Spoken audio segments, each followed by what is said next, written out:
여러분 X세대 또 N세대 그런 말들을 들어보셨습니까? 우리 90년대, 1990년대 청년들이 가지고 있었던 그 특징들을 가지고 그 시대 청년들을 세대로 규정했던 말들이 뭐 X세대이니 N세대니 뭐 이런 말들이었습니다. 그 이후에도 청년들에 대해서 뭐 88만원 세대라고 하는 말들도 있었었고 또 실크로드 세대 뭐 이런 여러 가지 세대 담론들이 있었는데 최근에는 한 신문사에서 오늘날의 이 20대 청년들을 달관 세대라고 하는 그 담론으로 묶으면서 오늘 청년들의 그 모습을 설명하고 있습니다. 달관 세대가 과연 무엇일까? 그 신문사에서는 이 달관 세대를 이렇게 정의하고 있습니다. 달관 세대는 안분지족하는 법을 깨달은 세대라는 의미로 붙여진 이름이다.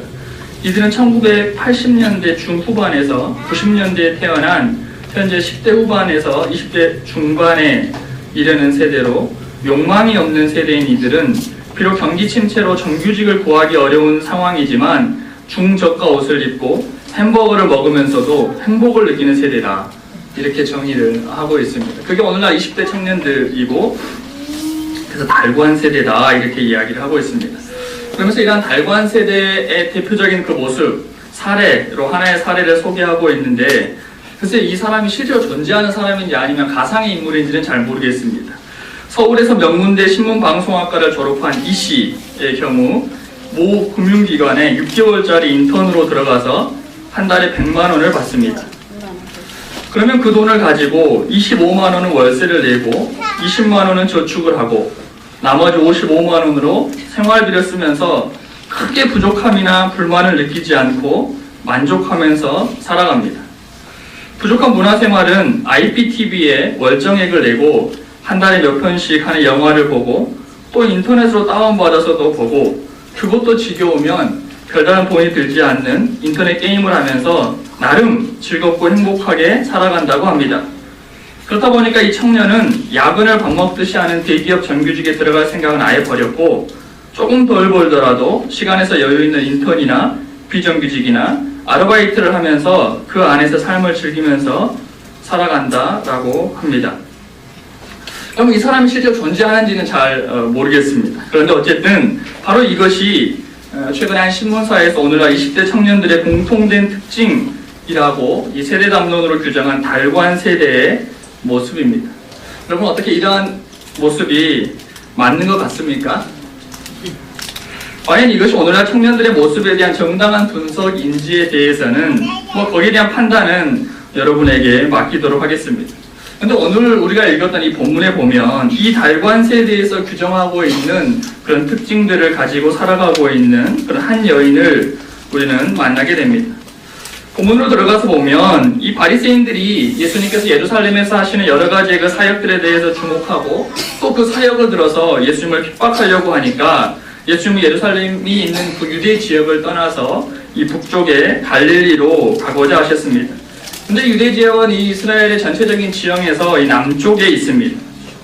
그리고 아시는 것처럼 이 갈릴리는 가장 북쪽에 위치하고 있습니다. 그래서 유대에서 이 갈릴리로 가기 위해서는 결국 남쪽에서 북쪽으로 이동하는 것인데 당연히 이스라엘의 중부 지역을 거쳐서 올라가게 되어 있습니다.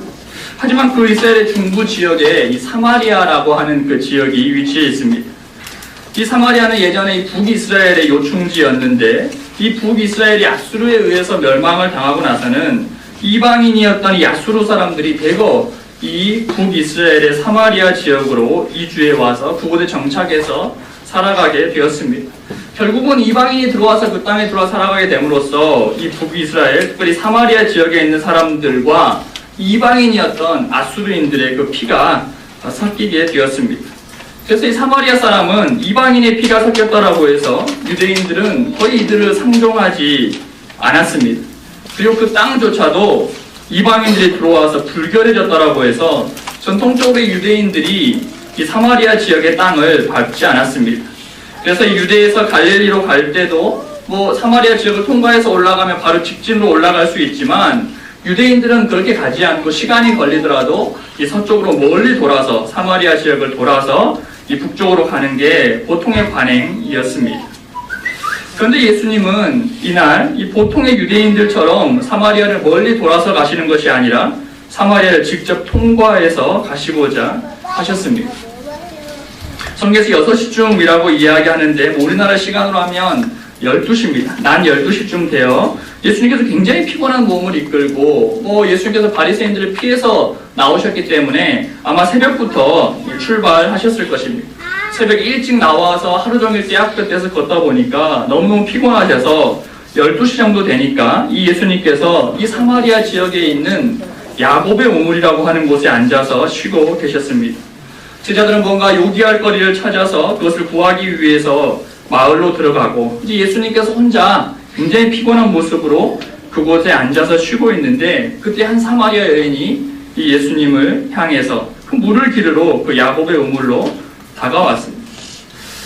아마도 예수님은 이 여인을 알고 계셨을 것입니다.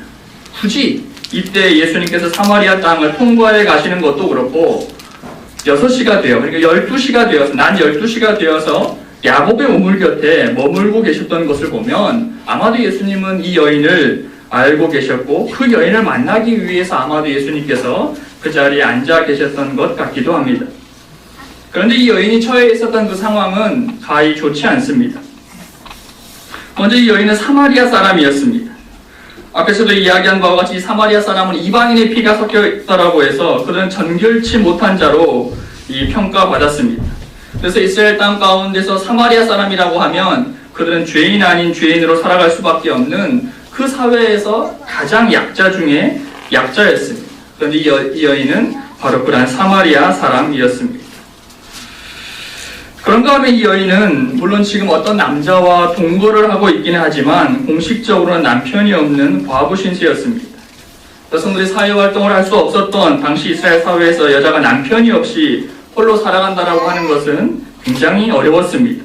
그래서 모세는 그렇게 홀로 버림받은 이 여성들이 방치되는 것을 막기 위해서 피치 못할 사정으로 여성들이 이혼을 하게 되면 이 남자들로 하여금 이혼 증서를 써주도록 했습니다. 그래서 그 이혼 증서가 있는 과부들은 별다른 어려움 없이 다시 재혼을 할 수 있도록 해주었습니다. 그 재혼이라고 하는 것은 그 여인들로 하여금 그 사회 안에서 최소한의 어떤 안전한 보호를 누리도록 보호해주는 보호장치이기도 했습니다. 그런데 오늘 본문의 이 사마리아 여인은 그런 남편이 없는 여인이었습니다.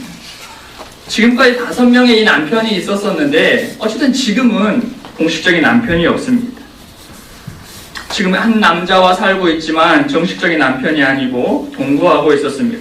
무슨 연유에서 이 여인이 그동안 5 남편이 있었고 지금 이 6번째 남자와 함께 살고 있는지는 모르겠지만 어쨌든지 그다지 늙지 않은 나이에 있는 여성이 5명의 남편 그리고 이 6번째 남자와 그것도 결혼도 하지 않고 동거하면서 살고 있다라고 하는 그 사실로 인해서 주변 사람들로 하여금 이 여인은 굉장히 많은 손가락질을 받고 또 수모를 당하면서 살았던 것으로 생각됩니다. 무엇을 보면 알 수 있습니까? 여러분, 물을 깃는 이 우물은 단지 물만 떠가는 곳이 아닙니다. 예전이나 지금이나 이 우물이라고 하는 것은 만남의 장소이고 교제의 장소이고 또 여성들은 그곳에 모여서 함께 수다를 떠는 장소이기도 합니다.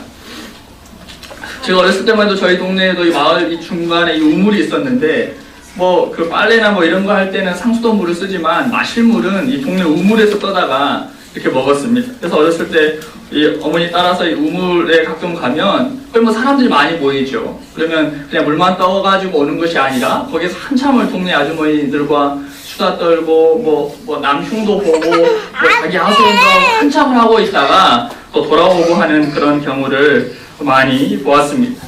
이스라엘도 마찬가지이겠죠.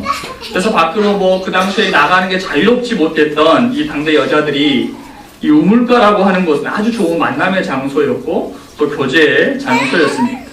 그런데 이 여인은 이스라엘 사회에서 낮 12시 정오는 햇빛이 너무 뜨겁기 때문에 물을 기르러 나오는 사람이 거의 없습니다. 그런데 이 여인이 기다렸다가 아무도 나오지 않는 그 정오에 물을 기르러 나오는 것을 보면 아마도 이 여자는 그 우물가에서 많은 사람들을 만나는 것을 피하고 또 그것을 두려워하고 그것에 대해서 굉장히 부담감을 느끼고 있었던 여인이었던 것 같습니다. 아마도 이 여인은 자신의 삶의 이 행동 거지들로 인하여서 그 시대 많은 사람들에게 소외받고 외면을 받고 그렇게 살아가고 있었던 것처럼 보이기도 합니다. 여러분, 이렇게 놓고 보면 이 여인의 상황은 굉장히 어렵습니다. 그리고 지금 현재 상황이 더 나아질 수 있는 여지가 그다지 없어 보입니다.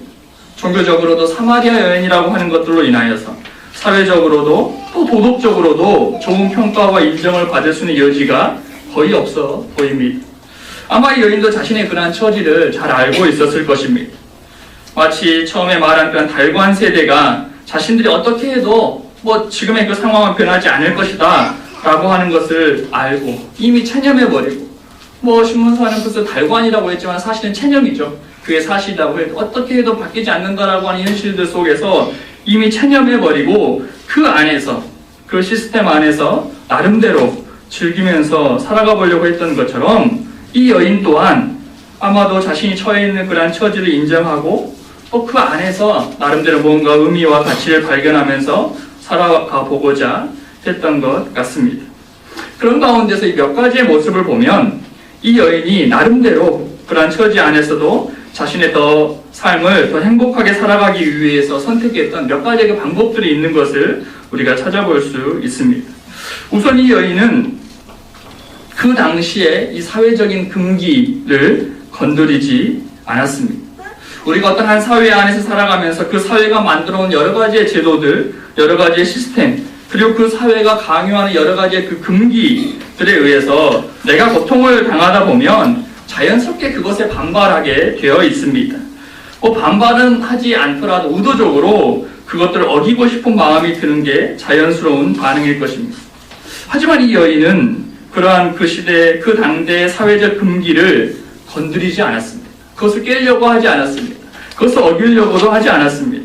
어디를 보면 그것을 알 수 있습니까? 이 7절에서 예수님께서 이 사마리아 여인에게 물 좀 달라라고 했을 때 이 여인이 대답한 것을 보면 알 수 있습니다. 우리 9절 말씀을 한번 같이 볼까요? 요한복음 4장 9절 말씀 같이 읽겠습니다. 시작. 사마리아 여자가 가로되 당신은 유대인으로서 어찌하여 사마리아 여자 나에게 물을 달라 하시나이까 하니 이는 유대인이 사마리아인과 상종치 아니함이니라. 이 여인이 무엇이라고 대답합니까? 당신은 유대인인데 더군다나 남자인데 어찌 사마리아 사람인 게다가 여자인 나에게까지 이 물을 달라고 하는 것입니까? 그렇게 할 수 없습니다 라고 대답합니다. 예수님께서 피곤해 지치셔서 그곳에 앉아 계셨으니까 아마도 굉장히 목이 마르셨을 것입니다. 그리고 거기에는 예수님과 이 여인 밖에는 다른 사람이 없습니다. 거기에서 물 한 모금 아무도 보지 않는데 물 한 모금 준다라고 해서 크게 문제될 게 없습니다. 하지만 그런 가운데서 이 여인은 유대인에게 사마리아 사람이 접근해서는 안 된다라고 하는 그런 그 당시의 사회적인 금기를 깨뜨리지 않고 철저하게 지켜가고 있는 모습을 보게 되어집니다. 아마도 이 여인은 그렇지 않아도 자신이 손가락질받고 소외받고 있는 자신의 처지에서 거기에서 더 나빠지지 않기 위해서는 그러한 사회적 금기만이라도 잘 지켜야 된다라고 생각했는지 모르겠습니다. 아마도 그렇게 해야만 이 안에서 자신이 좀 더 나은 삶을 살 수 있을 것이라고 생각했는지도 모르겠습니다. 자신의 처지 안에서 자신이 더 나빠지지 않기 위해서 그 안에서 나름대로 그래도 고만고만한 삶이라도 유지해 가기 위해서 이 여인이 선택한 방법 중에 하나는 그 당시의 사회적인 금기를 깨뜨리지 않고 그것들을 철저하게 지켜가는 그 모습, 그 방법을 선택했다라고 하는 것입니다.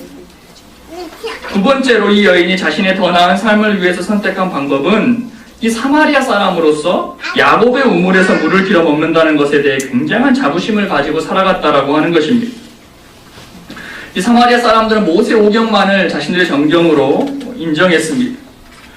그런 가운데 이 수가성이 있는 이 땅은 세겜 땅입니다. 이 세겜 땅은 성경에서 굉장히 중요한 그런 지리적인 곳에 위치하고 있습니다. 세겜 땅은 이스라엘의 조상이었던 아브라함이 약속의 땅 가나안에 들어와서 제일 처음 제단을 쌓았던 땅이 이 세겜 땅입니다. 그리고 형 에서를 피해서 밧단 아람으로 도망갔던 이 야곱이 돌아와서 형 에서와 전격적으로 만나고 화해하고 나서 또 제단을 쌓았던 땅이 이 세겜 땅입니다.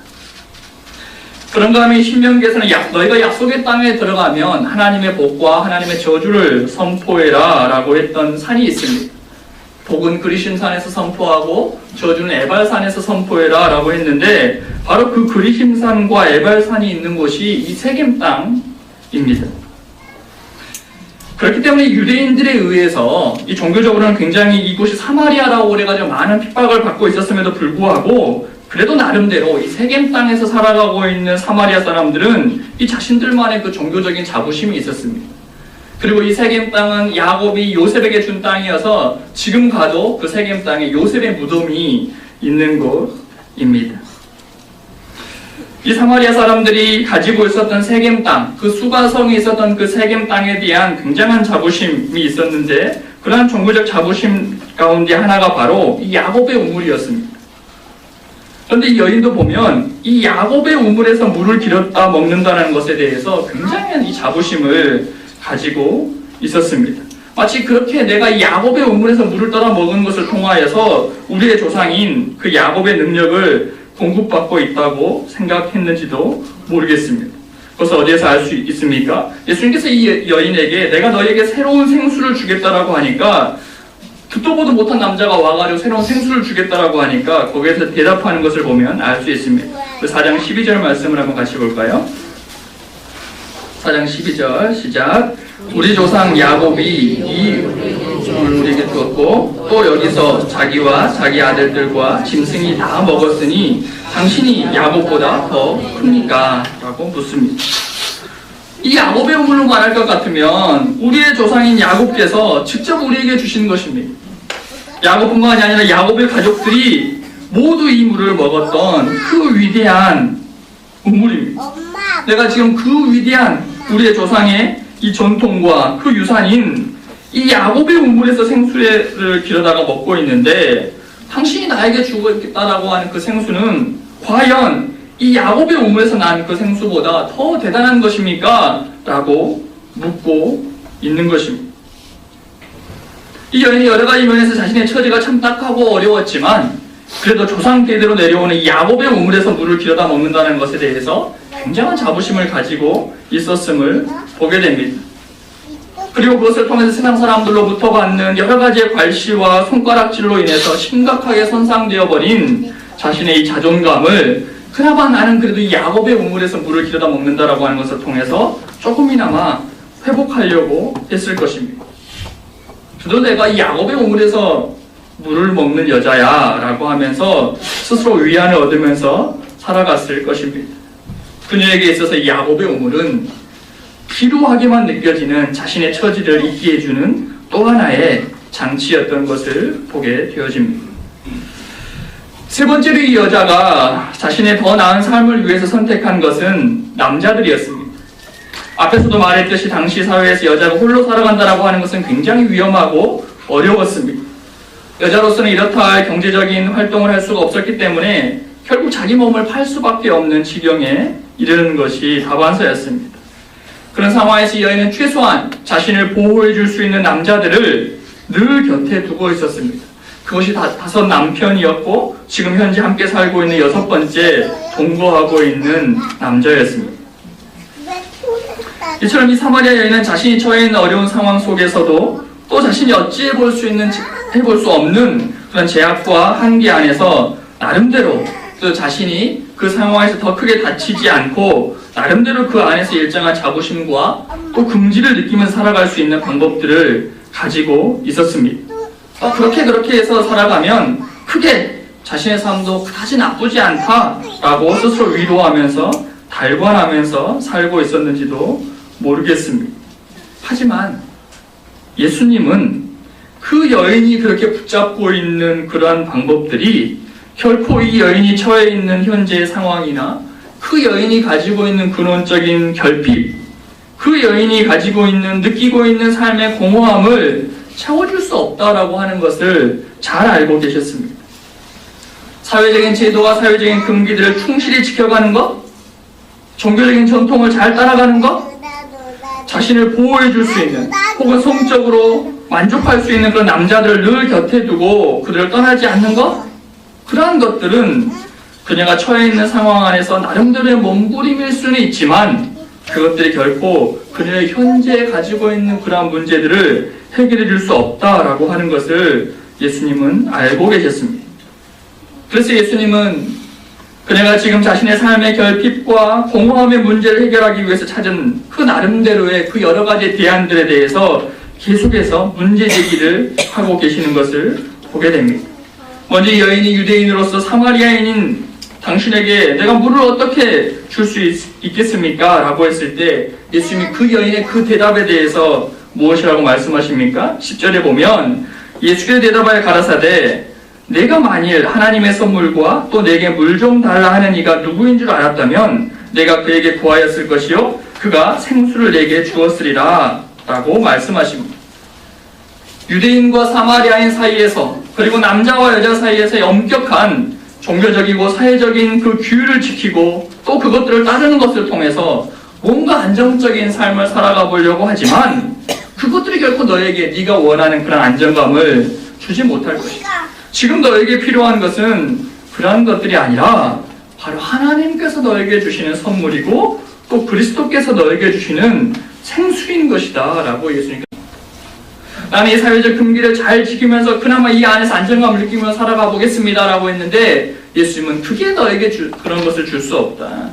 너에게 필요한 것은 그것이 아니라 하나님의 선물이고 그리스도께서 주시는 생수인 것이다 라고 말씀하셨습니다. 하나님의 선물이 무엇입니까? 그것은 바로 선물로서 주시는 하나님의 구원의 선물인 것입니다. 그리스도께서 주시는 생수는 무엇입니까?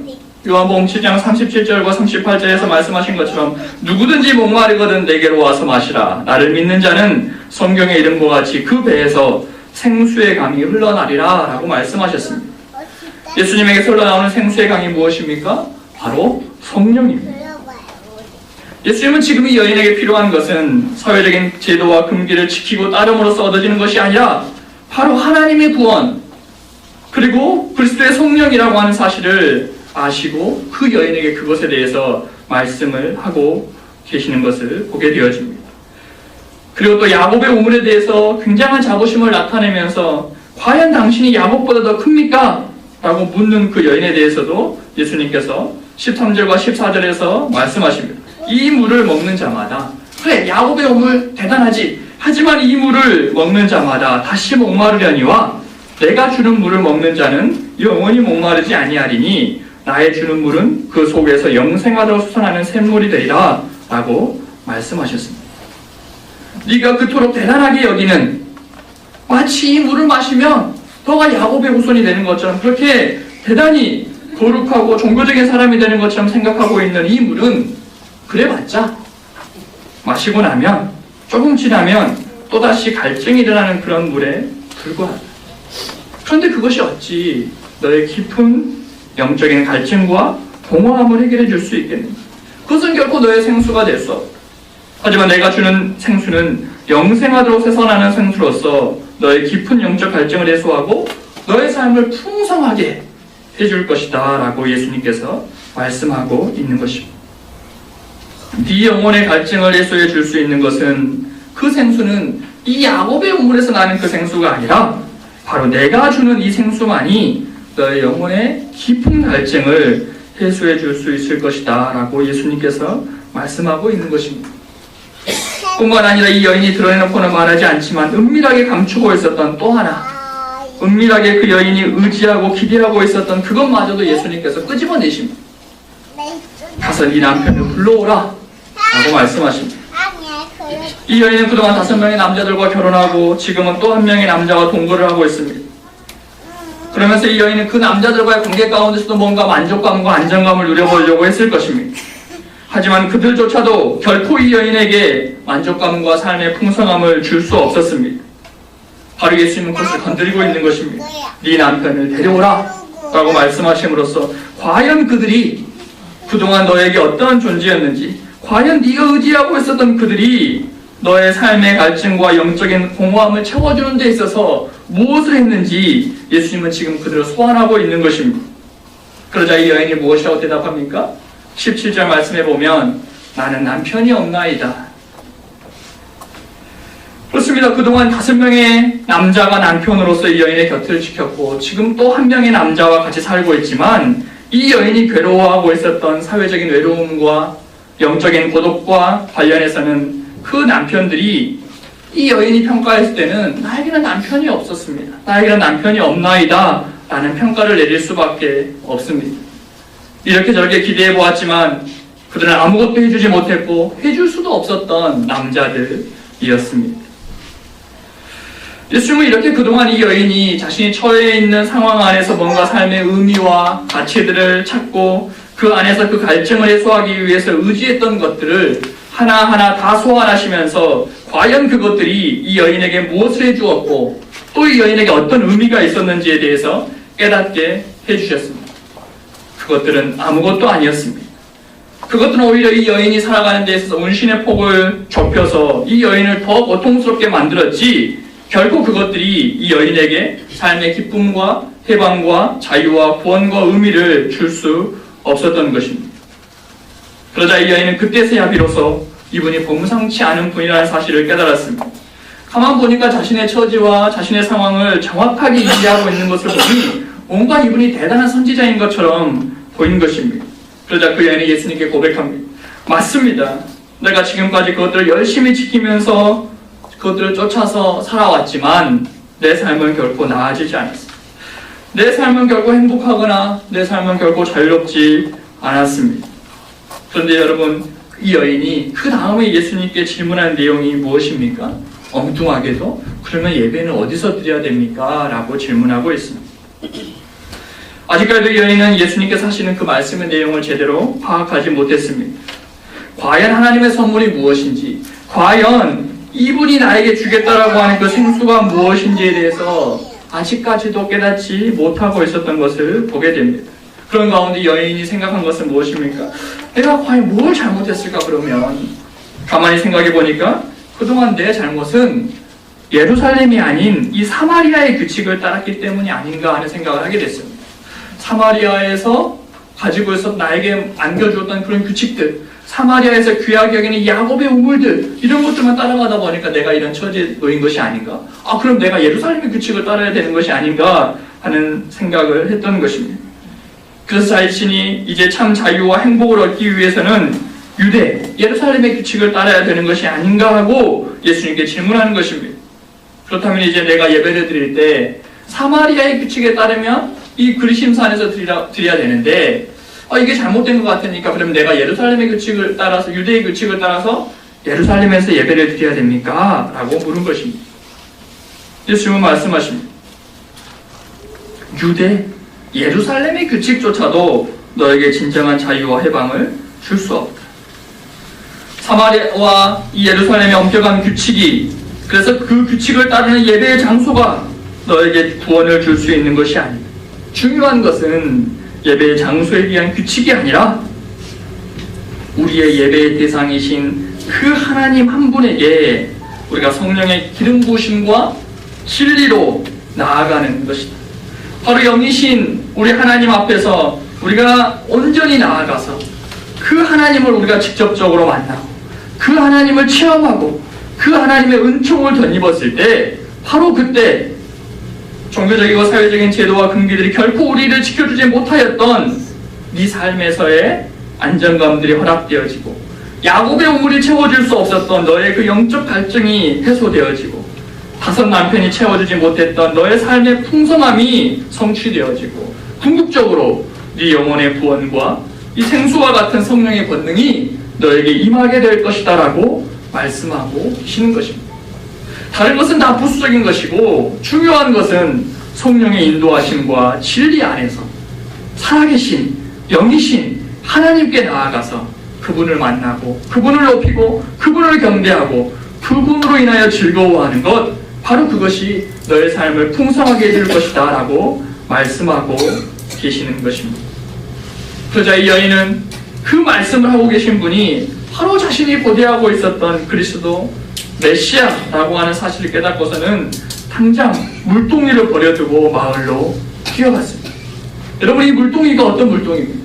이 물동이는 이 여인이 그렇게 위대하게 생각하고 있었던 야곱의 우물에서 물을 길어 나르던 물동이었습니다. 그 물동이는 야곱의 우물에서 물을 길어 나르던 그 물동이는 그 여인에게 남은 마지막 자부심과 자존심이었고, 그 물동이에 가득 담긴 야곱의 우물들이 바로 자신의 갈증을 해소해 줄 것이라고 믿고 있었던 그 물동이었습니다. 근데 예수님을 만나고 나니까 그동안 자신이 의지해왔던 이 물동이가 아무런 소용이 없다라고 하는 것을 알고서는 그 물동이를 내버려 두고 마을로 뛰어가서 이 예수님께서 해주셨던 그 기쁜 소식을 전하게 된 것입니다. 예수님께서 말씀하셨던 하나님의 선물, 하나님의 구원과 성령의 능력이 이 여인에게 임한 것입니다. 그동안 그 어떤 것도 줄 수 없었던 해방과 자유와 능력이 바로 예수님과의 1대1의 그 만남 가운데서 이 여인에게 임한 것입니다. 여러분, 그렇다면 오늘 우리들은 어떻습니까? 혹시나 우리의 삶 또한 이 여인의 삶과 같이 알 수 없는 영적인 갈증과 삶의 공허함과 삶의 고독함 가운데 빠져 있는 것은 아닌지 돌아볼 수 있었으면 좋겠습니다. 그래서 그 안에서 나름대로의 의미와 가치를 발견하고 뭔가 더 나은 삶을 살아가 보기 위해서 이 여인과 같이 나름대로 사회적인 규율과 우리 사회가 우리에게 안겨준 여러 가지의 그 금기들을 철저하게 지키면서 그 안에서 안정감을 누리려고도 해보고, 또 나름대로 종교적인 열심 가운데서 우리의 마음의 공허함을 채워보려고도 해보고, 또 우리 사회 가운데서 여러 가지 인맥들과 관계 가운데서 뭔가를 얻기 위해서 몸부림치고 있는 것은 아닌지 우리 자신의 모습도 한번 돌아볼 수 있었으면 좋겠습니다. 하지만 예수님은 우리에게 말씀하십니다. 과연 그것들이 너에게 무엇을 주었느냐? 심지어 하나님을 향한다라고 하는 그러한 종교적인 열심과 자부심마저도 과연 너희에게 그것이 어떠한 갈증을 해소해 주었느냐라고 묻고 계신지 모르겠습니다. 그것들은 너희에게 아무것도 줄 수 없다. 오직 내가 주는 물, 바로 성령의 생수를 마시는 자만이, 그리고 그 성령과 진리 안에서 하나님을 예배하고 하나님을 만나고 날마다 하나님을 경험하고 그 하나님으로 즐거워하는 자, 바로 그런 자만이 우리에게 있는 근원적인 영적인 갈증과 삶의 공허함과 고독함을 이기고 하나님께서 우리에게 주시고자 하셨던 그 풍성하고 그 능력 넘치는 삶과 자유와 해방과 구원과 그 능력을 경험하게 될 것이다 라고 예수님 어쩌면 우리에게 말씀하고 계신지 모르겠습니다. 여러분, 저는 저와 여러분이 다른 그 무엇이 아니라, 다른 그 어떤 것들을 통해서가 아니라 예수님께서 우리에게 말씀하셨던 그 성령의 생수를 우리 모두가 우리 교회적으로, 공동체적으로, 그리고 개인적으로 마실 수 있기를 소원합니다. 저와 여러분이 성령과 말씀 안에서, 진리 안에서 날마다 하나님을 직접적으로 만날 수 있었으면 좋겠습니다. 예배의 장소가 중요한 게 아닙니다. 우리가 하나님을 만날 수 있느냐 만날 수 없느냐가 중요한 것입니다. 우리가 어디에 규칙을 따르느냐 그 이전에 내가 하나님을 성령 안에서, 진리 안에서, 말씀 안에서 그분을 만나고 그분을 경험하고 그분의 은총을 풍성하게 덧입게 될 수 있었으면 좋겠습니다. 그래서 진정 이 사마리아 여인과 같이 우리가 그 예수님을 만나 그 예수님께서 우리에게 부어주시는 그 생수를 통하여서 그 성령의 능력과 진리와 하나님의 말씀 안에서 하나님을 예배하고 하나님을 경험하는 것들을 통하여서 우리의 삶에 진정한 구원과 해방과 자유의 그 능력을 경험하게 될 수 있는 저와 여러분들이 될 수 있기를 주님의 이름으로 축원합니다. 아멘. 기도하겠습니다.